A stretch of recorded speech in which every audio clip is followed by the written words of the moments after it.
ग्रामविकास मंत्री जयकुमार गोरे यांच्यावर ज्या महिलेने गंभीर आरोप केलेले आहेत त्या महिलेला आता खंडणीच्या प्रकरणात सातारा पोलिसांनी अटक केलेली आहे। प्रकरण मिटवण्यासाठी 3 कोटीची तिने खंडणी मागितल्याचं समोर आलेलं आहे। काय नेमकी वस्तुस्थिती आपल्याला वाटते का याच्या मागे देखील राजकारण आहे? आणि 3 कोटी खंडणी मागितली आणि 1 रुपये दिले असं काहीतरी कळालं आम्हाला। बरोबर। हे जे काही नवीन प्रकरण आहे हे खऱ्या अर्थाने लक्ष देण्याची जरूरत आहे।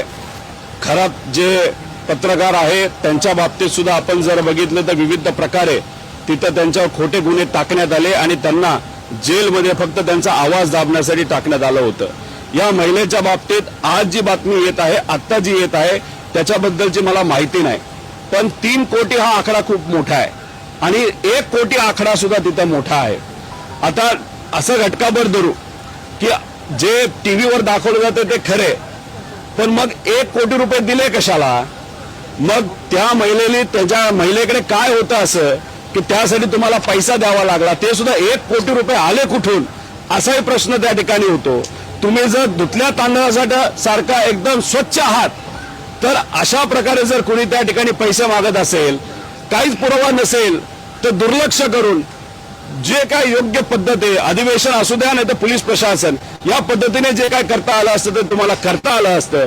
पण पैसे पाठवता त्याच्याबरोबर आपण जर बघितलं की जर कोर्टामध्ये सुद्धा गोरे साहेब जे आहेत ते कोर्टातून बाहेर कसे निघू शकले, कारण का ती महिला आणि त्यांनी कुठेतरी एक करार त्या ठिकाणी केला होता की त्याला कोणी त्रास देणार नाही।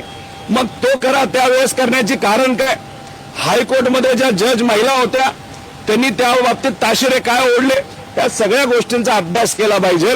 पण या गोष्टी जे आज तुम्ही मला या ठिकाणी सांगितले याचा खऱ्या अर्थाने अभ्यास करावा लागेल। हे माझ्यापर्यंत आलेलं नाही।